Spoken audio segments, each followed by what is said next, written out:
Si tienen ahí una Biblia, quiero invitarles a que vayan a la palabra de Dios conmigo. Si me hacen favor de ir al libro de los Hechos, porque esta mañana ustedes saben que este es nuestro segundo culto. Tenemos un tercer culto que empieza ahorita dentro de básicamente 45, 50 minutos. Y en el siguiente culto tenemos a los jóvenes, tenemos la mayoría de los jóvenes. Aquí también hay jóvenes, yo sé que también hay. Pero en el siguiente culto tenemos un grupo grande de jóvenes y lo que estamos por hablar en el capítulo número 7 de Hechos va a ser un sermón, va a ser una presentación que realmente creo que va a haber mucha apelación, va a conectar bien con todos, no nada más con los del culto de las 11, porque típicamente la Biblia no fue escrita o no fue presentada de una manera en la cual la gente piensa de una manera lineal, de una manera así, derecha, la línea, porque en la Biblia no pensaban de una manera cronológica, de decir, ok, pensamos en eventos, 9/11, septiembre 11, pensamos en el nacimiento del primer hijo, cuando nos casamos, cuando murió nuestro abuelito. ¿Sí me explico? Son eventos o fechas. La Biblia no fue escrita de esa manera. La Biblia fue escrita de una mentalidad un poquito diferente. Hace miles de años la gente pensaba un poquito diferente. Entonces influye cómo la gente escribió la Biblia. El sermón de esta mañana, que son los sermones del libro de los Hechos, y este caso es el sermón de Esteban, es el primer mártir de la iglesia de Cristo, capítulo 7 de Hechos. Él presenta su sermón o lo introduce en los primeros 52 versículos a través de una línea del tiempo. Entonces, esta gráfica que ustedes ven en la pantalla, que realmente no la alcanzan a ver, pero simplemente quería mostrárselas, es una gráfica de lo que es la línea del tiempo del Antiguo Testamento. Este es el Antiguo Testamento en su totalidad. Lo que hace Esteban es que, y eso es lo que quiero que vean, es que yo saqué nada más su sermón de Esteban, se los puse en la gráfica, le saqué ese pedacito, que básicamente es del libro de Génesis hasta lo que viene siendo este paréntesis, que otra vez, esto es parte de esto, ¿ok? Nada más que saqué ese pedazo. En esta sección de Génesis aquí al paréntesis es lo que llamamos el principio de la creación, y aquí están los eventos: creación, la caída del hombre, el diluvio, la torre de Babel. Y luego en el capítulo 12, esta es la manera en que predica Esteban, ¿ok? Capítulo 7. En el capítulo 12 está el encuentro entre Dios con un personaje llamado Abraham. Y si observen aquí en el capítulo 12 es donde empieza la línea continua, porque es donde podemos poner o localizar la cronología de la historia. La razón que estas líneas son punteadas, hemos dicho anteriormente, es porque capítulos 1 al 11 de Génesis suceden o los escriben en un contexto donde es una era precientífica, antes de la ciencia, antes de que la gente se preguntara, y esto no es un ejemplo, antes que la gente se preguntara por decir en la creación, Génesis 1, Génesis 2, en la creación, en la era precientífica, las preguntas no eran ¿cuándo fue creado el mundo? ¿Y cómo es que fue creado el mundo? Esas preguntas las hacemos hoy en día nosotros, que son legítimas, pero nosotros somos una era postcientífica. Nosotros pensamos en términos científicos, queremos evidencias, todo eso, lo cual no es malo pedir esas evidencias. El problema es que cuando la Biblia fue escrita, esas preguntas no existían. El autor de la Biblia, en este caso de Génesis, que es Moisés, las preguntas de la creación no eran cómo y cuándo, las preguntas eran quién y por qué. ¿Quién creó el mundo? Obviamente es Dios, y la pregunta es ¿por qué lo creó? Entonces, esos son ejemplos de lo que estoy dando. Entonces, Esteban lo que hace es que introduce el mensaje del evangelio a través de esto y se va a Génesis 12 al 50, que habla de Abraham, habla de su hijo, en este caso Isaac, y luego va a Jacob, y Jacob tiene 12 hijos que eventualmente son las tribus de Israel. Eventualmente para el 50 ya se multiplicaron. José, que es un hijo de Jacob, está en el trono o está en el segundo de comando de Egipto, y eventualmente de Génesis te vas a Éxodo, y en Éxodo encontramos un faraón completamente nuevo que no conocía del pueblo de Dios, y ahora lo que hace en Éxodo es que los pone bajo yugo, los pone como esclavos, ¿recuerdan? Y en Éxodo es donde encontramos el éxodo, encontramos la salida de 400 años de esclavitud y empiezan a caminar por el desierto, de tal manera que encontramos el libro de Levítico. Levítico es donde encontramos un montón de regulaciones, un montón de instituciones, encontramos el sistema sacrificial, y encontramos algo interesante que en Levítico, en el Antiguo Testamento, este es Esteban hablando, habla acerca de lo que es el linaje de Aarón, el hermano de Moisés, que es la venida o el establecimiento de sacerdotes. Encontramos el libro de Números y terminamos con Deuteronomio. Moisés, que los llevó del Éxodo hasta la entrada a la tierra prometida. En el libro de Deuteronomio, él empieza a reintroducir la ley y encontramos a Josué. Moisés muere, Josué es el que los lleva a la posesión de la tierra. Las letras JD son abreviaciones de Judges, el libro de los jueces. Encontramos Ruth aquí arribita y luego nos vamos aquí es donde termina la introducción. Aquí termina Esteban. Esteban termina introduciendo lo que es, este paréntesis es lo que se le llama la monarquía unida. En el libro de los jueces la gente pidió un rey. En otras palabras, antes de los jueces era una teocracia, ahora era una monarquía. Teocracia significa donde gobernaba Dios sobre ellos. Y la gente dice, no, porque ya entramos a la tierra prometida y vemos que todos tienen reyes, queremos un rey, danos un rey. Y la Biblia dice que encontramos un personaje que es la S que está fuera del paréntesis, su nombre es Samuel. Y Samuel lo que hace es que en inglés usamos la palabra overlaps, que empieza a conectar y empieza a empalmar lo que es el ministerio o el servicio o el trabajo de un sacerdote, y ahora entra un profeta. Y es Samuel el que viene y pastorea o viene y profetiza a los tres reyes de la monarquía unida, que es Saúl. ¿Quién es el que sigue? ¿Quién es la D? David, y luego su hijo Salomón. Aquí está el punto. Esteban, al estar predicando su mensaje en Hechos capítulo 7, está predicando una audiencia judía donde esto es como música a sus oídos. Esto es como pararme yo en un 4 de julio en el Capitolio en Washington y hablar de la historia de Estados Unidos y la celebración de nuestra independencia, y la gente sí, nos emocionamos porque pensamos en la historia, lo bonito de la historia, y típicamente hablamos de las cosas positivas, no de las negativas, porque tenemos cosas malas. En fin, eso es lo que está haciendo Esteban. Para el versículo 52, Esteban simplemente termina hablando de la destrucción del templo que construye Salomón. Encontramos a Saúl, David y Salomón. Después de Salomón, si ustedes observan aquí la línea, hay una línea que continúa y esta se abre porque trágicamente el reino o la monarquía unida se va a dividir. Y se divide por idolatría, se divide porque Salomón se hizo una persona con muchas esposas y concubinas, se dio a la idolatría. En fin, es una historia caótica y triste. Y ahí es donde este hombre llamado Esteban, en el libro de los Hechos, para su sermón y empieza a retar a su audiencia. El reto que él presenta a la audiencia es el siguiente, y aquí es donde quiero que escuchen, ¿ok? Ese es el reto que está presentando. Es con respecto al concepto de la muerte. Al concepto de la muerte, no de él, no de ellos, no de la gente, de la muerte de Cristo. Porque este es el libro de los Hechos, es el capítulo número 7. En el capítulo 1 encontramos la ascensión de Cristo, que literalmente ha resucitado, camina con los discípulos por 40 días, se aparece como a 500 personas y está o sube al cielo. Capítulo 2 es el Pentecostés, desciende el Espíritu Santo y empieza a hacer grandes prodigios y milagros. En el capítulo 7, Esteban trata de volver a retomar el tema, dando toda la historia de la muerte de Cristo, donde su función es expiatoria, implica que es por el perdón de pecados. La muerte de Cristo es por el perdón de pecados, pero Esteban le va a presentar algo diferente, donde ahora la muerte de Cristo para todo aquel que quiere una relación con Cristo, su muerte y sus padecimientos ahora son la meta. En otras palabras, ya la muerte no es nada más para que Él perdone mis pecados, sane mi corazón o inclusive yo evite la muerte y viva para siempre con Él. Pero ahora es que si la meta es ser semejante a Cristo, Esteban va a ilustrar que la muerte ahora o el sufrimiento de Cristo tiene que ser aquello que me moldea para esto. De tal manera que en ese contexto es que estos hombres que están escuchando a Esteban no les gusta lo que están escuchando. Por lo tanto, Esteban dice lo siguiente, versículo 53. Ustedes, ¿quiénes son ustedes? La audiencia. Ustedes, la audiencia. La audiencia, ¿qué le pasó a la audiencia? ¿Cómo son conocidos ellos? Son los que recibieron. ¿Qué recibieron? Esto es lo que recibieron. Recibieron la ley, recibieron la palabra de Dios, recibieron la historia. Ustedes que la recibieron, dice Esteban, son aquellos que la recibieron a través de ángeles y no la han, ¿qué cosa? En otras palabras, eso es lo que está diciendo Esteban.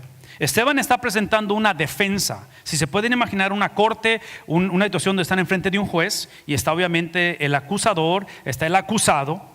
Y en este debate entre abogados o entre personas que están tratando de acusar o de defenderse mutuamente, Esteban está presentando una defensa. Y la defensa es esta, de que ustedes israelitas, ustedes judíos, recibieron la Biblia, recibieron la ley. Y les acabo de dar 52 versículos donde está toda la historia, donde está toda la narrativa, donde ustedes son los receptores de la ley. Y el problema que ustedes la recibieron es que ustedes la recibieron a través de ángeles, porque en la cultura judía ellos literalmente creían, la tradición decía que Moisés, cuando subió a aquel monte y recibió la ley, ángeles es quien se las dio, la ley a Moisés.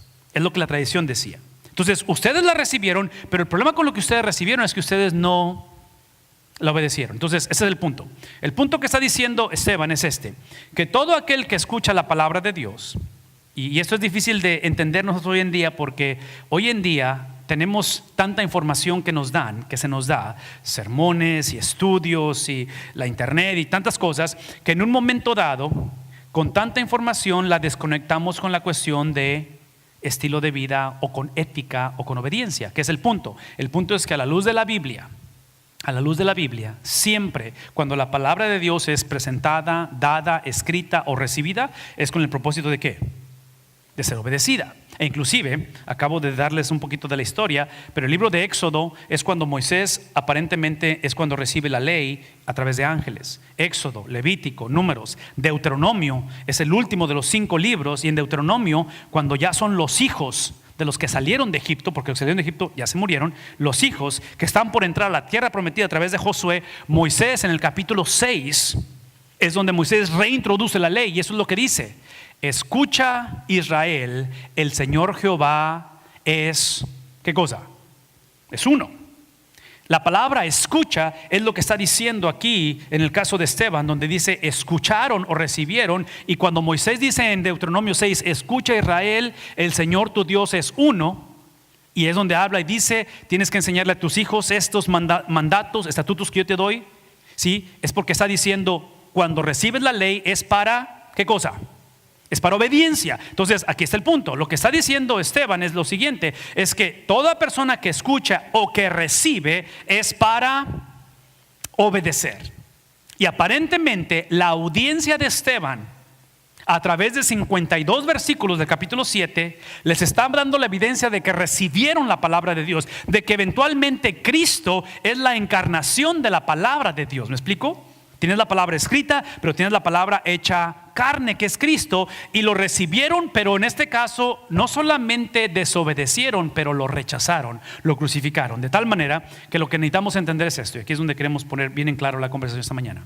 Lo que está llevándonos a recordar Esteban, o recordarle a esta gente, es que el haber recibido y el haber oído, por favor escuchen esto, el haber recibido u oído la palabra de Dios, la palabra de Dios, aunque fue dada para ser obedecida, no fue dada para que ellos la obedecieran. Si la palabra de Dios es un diagnóstico, nosotros vamos a Houston cada 2 semanas, dependiendo cuando mamá tenga sus citas, pero cuando ella va a Houston y tiene sus tratamientos de la quimio, el tratamiento que ella le dan está basado en un diagnóstico, que el diagnóstico dice esto es lo que necesita. ¿Me explico? En otras palabras, mi mamá no se va a voluntariar a simplemente tomar medicamento que no sabemos para qué le va a servir. Entonces es importante el medicamento, pero más importante es el saber por qué necesita el medicamento. Cuando el pueblo de Dios recibió la palabra de Dios o la escuchamos, la palabra de Dios no fue dada como la solución, fue dada como el diagnóstico. ¿Qué es la solución? La solución no era la obediencia de la gente, era la obediencia de alguien más. ¿Quién más? ¿Quién es esa persona? En otras palabras, ese es el punto. Cuando recibes la palabra de Dios, lo primero que tiene que causar la palabra de Dios es ayudarme a entender que yo no puedo hacer esto. ¿Me explico? En otras palabras, la Biblia no es para yo simplemente decir, yo soy bueno, yo sé, o sea, yo no soy como ellos, por eso yo sí puedo. Por eso me va bien, porque yo cumplo todo esto. Esta gente, la audiencia de Esteban, es lo que habían hecho. y se jactaban en sí mismo, de tal manera que tomaron la Biblia, y lo que la Biblia hizo, la ley, simplemente expuso lo que estaban hechos. Ellos estaban hechos de autosuficiencia, estaban hechos de esa manera de pensar de que ellos lo pueden todo y que nadie les va a decir qué hacer con ellos. Entonces lo que hicieron es que tomaron la palabra de Dios, la reajustaron a su filosofía, que es lo que hacemos hoy en día. Hoy en día estamos de acuerdo con Dios siempre y cuando Dios esté de acuerdo conmigo, ¿no? ¿Sí? En otras palabras, estamos de acuerdo con la iglesia, estamos de acuerdo con esto, siempre y cuando no me cambien la historia y la historia sea de una manera que concuerde el asunto. Lo que estaba recordándoles Esteban es que al oírlo, el punto era obediencia, pero no la obediencia de ustedes, era la obediencia de ¿quién? De Cristo. Y el punto es este: cuando Cristo obedeció, ahora mi trabajo es poner mi confianza ¿en quién? En Cristo, de tal manera que lo que hace Cristo es que me da la habilidad, ahora sí, ¿de qué? Entonces, el punto es este: la frustración de mucha gente, de ellos hoy en día, es que queremos hacer esto, pero sin la autoridad o el poder de Cristo. Entonces, ahí es donde Esteban se va a meter en problema, porque lo está ofendiendo. Y aquí es lo que tenemos esto. Al oír esto, ¿quién? La audiencia de Esteban. ¿Qué es lo que hicieron? En otras palabras, a ellos les hubiera gustado el mensaje de Esteban si Esteban hubiera exaltado la obediencia de ellos. Y eran gente muy obediente, entre paréntesis, ¿sí me explico? Era gente de mucha moralidad, de una vida muy recta, eran gente que cumplían toda la ley. Pero Esteban no iba a hablar de ellos, ni de él. ¿De quién iba a hablar Esteban? Iba a hablar de la obediencia de Cristo. Entonces, al darse cuenta que no están hablando de ellos, e inclusive Esteban le está diciendo a ellos desobedientes, que ustedes la recibieron y no hicieron caso, es que rechinaron sus dientes y dice, montaron en cólera. ¿Saben qué es la cólera? ¿Saben lo que es eso? Sí, de tal manera que están en contra de ¿quién? En contra de la proclamación de Cristo. De tal manera que encontramos esto. Encontramos que estos que debieron haber sido, porque este versículo no lo explica, pero si ven otras versiones, al oír esto, ¿de quién está hablando? Está hablando del Sanedrín, está hablando de los líderes espirituales, los cuales debieron de haber tenido un liderazgo espiritual, pero su reacción, aquí está el punto, por favor escuchen esto, porque esto es lo hermoso. Esto tiene que ser atractivo hoy en día. Yo no sé si para ustedes esto lo es, pero en mi opinión, conociéndome a mí mismo, sabiendo mis faltas, sabiendo mi historia, sabiendo mis debilidades, sabiendo realmente quién soy, esto tiene que ser alentador, porque en mi hogar yo tengo una responsabilidad de llevar liderazgo. En la iglesia, pero Esteban nunca está hablando del liderazgo de ellos, está hablando del liderazgo de ¿quién? En otras palabras, el punto de la historia no soy yo como padre, no soy yo como pastor o como hijo, como hermano. ¿Quién es el punto de la historia?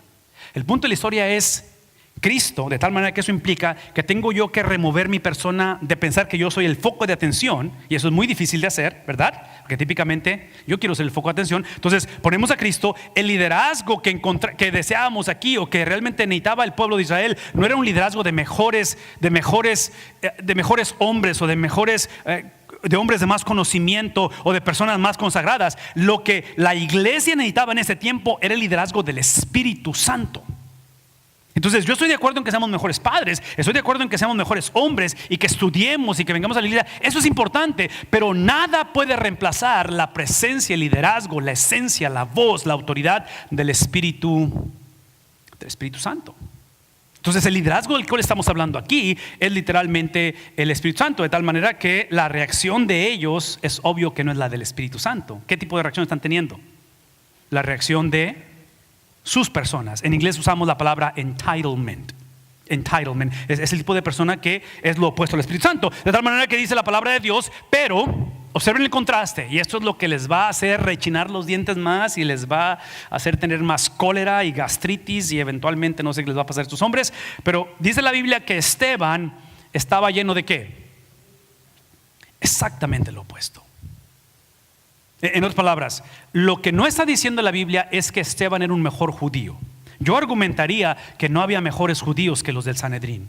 Yo argumentaría que Pablo, en el capítulo 3 de Filipenses, donde él avienta su charola, como luego decimos, saca la charola, saca su resumen Y Pablo empieza otra vez, otra defensa en contra de los judaizantes. Y dice en el capítulo 3, si ustedes creen que se pueden levantar el cuello y sacar su charola, déjenme sacar mi resumen. Y dice, hebreo de hebreos, de la tribu de Benjamín, circuncidado ¿en qué día?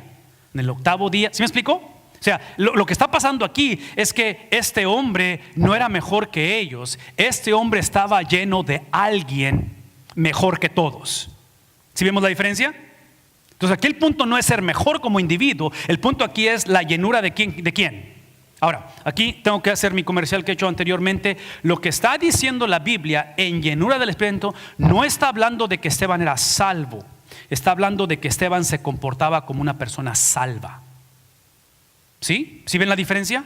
Porque no debería de existir diferencia, debería ser la misma experiencia, pero hoy en día sello y llenura son dos cosas diferentes.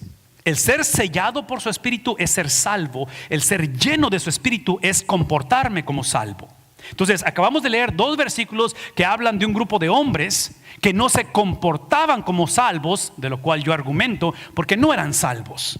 ¿Sí me explico? Eventualmente la conducta, eventualmente el comportamiento va a decirnos quién es la persona, el carácter del individuo. Pero en este caso la llenura de su espíritu es simplemente esto, que en esta vida toda persona o va a ser llena de su espíritu o va a ser llena de espíritus. No existe cosa neutra en todo ello. O la persona es salva y llena de la plenitud de Cristo, o la persona es no salva y está llena de espíritus. ¿Qué es lo que estoy diciendo? Que yo en lo personal no creo que el cristiano puede ser poseído por espíritus, pero sí creo que el cristiano puede ser oprimido. ¿Sí vemos la diferencia? Y lo que está haciendo Esteban es que está hablando de esa llenura, de la cual esa llenura en Esteban es manifestada de tal manera que produce su sepultura. Llenura del Espíritu es para ser sepultado, es para negarme a mí mismo. Porque no sé cuántos conocen la historia, pero estamos por terminar la historia. Y el final de Esteban no fue el pastor de la mega iglesia y no creció la cosa simplemente porque Esteban era muy bueno. ¿Saben en qué termina la historia? De que su llenura le llevó a despojarse de sí mismo, de que su llenura le llevó a un momento en el cual él perdió el derecho de él literalmente pedir sus derechos, de él hablar de su judaísmo, de él hablar de su experiencia. Todo lo que sucede es que Esteban, al ser lleno del Espíritu Santo, él literalmente está firmando, está haciendo el contrato donde va. Este va a ser su último sermón, esta va a ser su última experiencia. Pero esta llenura, observen esto, esta llenura del Espíritu es aquella en la cual él literalmente fija su mirada ¿en dónde? En otras palabras, si este pasaje o si Esteban fuera un predicador del Evangelio de la Prosperidad, dijera esto: Esteban lleno del Espíritu Santo, los problemas se acabaron. Lleno del Espíritu Santo, Esteban creció económicamente y su familia lo quería y no hubo enfermedad. Eso es lo que predica la teología de la prosperidad. Todo lo que la Biblia dice, independientemente de cómo las circunstancias empeoraron, es que ¿qué es lo que hizo él? Él fijó su mirada ¿en qué? Su perspectiva del mundo físico estaba basada en la perspectiva del mundo no físico o espiritual. ¿Será eso un mensaje que necesitamos escuchar hoy en día? Una vez más, su perspectiva, en otras palabras, no vivía en un mundo fantasioso, vivía en la realidad. Y ahorita está por enfrentar una realidad muy triste, Esteban. Pero su perspectiva de la dificultad, de la defensa, de la oposición que está enfrentando él, está basada en una perspectiva diferente de la vida eterna, donde el cielo, ahora, ¿qué es lo que ve él? Esteban no vio a Dios. ¿Qué es lo que vio? No vio a Dios porque sabemos por el Antiguo Testamento que no hay quien pueda ver a Dios y vivir. ¿Recuerdan a Moisés diciéndole muéstrame tu gloria? ¿Y qué le dice Dios? Si te muestro mi gloria, ¿qué va a pasar contigo, Moisés? Vas a morir. Pero ¿qué es lo que ve? Ve la gloria de Dios. ¿Y a quién ve en medio de esa gloria? Está por ser ejecutado Esteban, está por ser acribillado. Y en medio de su condición él se da cuenta que esa gloria está puesta en la persona de Cristo Jesús. Y es ahí donde él simplemente se da cuenta que ahí está Jesús puesto en pie. Y él puesto en pie se da cuenta que Cristo, observen esto, Cristo, hey, my thing went out, guys. Él se da cuenta que Cristo estando en pie, observen que el versículo dice que está sentado a la diestra del Padre, está a la derecha de Dios. está implicando de que su presencia o su estatus de estar ante es una posición de autoridad. Y en esa posición de autoridad, el estar puesto en pie, él está viendo literalmente a este hombre llamado Esteban. En esa experiencia donde él está firmando su sepultura, es que él exclama y dice: veo el cielo abierto y veo ¿a quién? ¿A quién veo? Dígalo conmigo, ¿a quién veo? Una vez más, ¿a quién veo? Al Hijo del Hombre. Esta afirmación de decir el Hijo del Hombre es la afirmación de que Cristo literalmente él sumó al restar. ¿Qué es lo que hizo Cristo? Cristo, estando en la condición de Dios, Filipenses capítulo 2, estando en la condición de Dios, de lo cual no escatimó, él literalmente se desprende de esa condición sin perder su esencia, y él viene y nace a través de una virgen. ¿Qué es el punto? El punto es que Dios, a través de Cristo, en esa esencia del Hijo, él añade humanidad. A su divinidad él añade humanidad. Cuando encontramos a Esteban hacer esta afirmación de que él es el Hijo del Hombre, está literalmente afirmando que Cristo es Dios mismo. Y ustedes observen que esa afirmación donde Cristo, cuando caminó entre ellos, él sanaba a los enfermos. Y si Cristo hubiera acabado su sanidad o su trabajo en sanar, todos estuvieran contentos. Pero Cristo comete el error de perdonar ¿qué cosa? Los pecados del enfermo, porque él era literalmente aquel que a su humanidad, a su divinidad, él le añadió humanidad. ¿Por qué es importante eso? Esa es la razón que es importante, porque en el libro de Génesis encontramos a un hombre llamado Adán. Y Adán, antes del capítulo 3, su vida estaba en inocencia. Él no conocía pecado, era solamente inocente. Es el primer Adán. Eventualmente la serpiente, y saben la historia, y termina pecando, pierde su inocencia. Pero en Cristo, escuchen esto, en el Hijo del Hombre, el cristiano, el hombre hoy en día, no simplemente somos puestos en la posición de inocencia. En Cristo somos hechos justos delante de Dios. ¿Sí vemos la diferencia? En otras palabras, en la cruz, cuando nos entregamos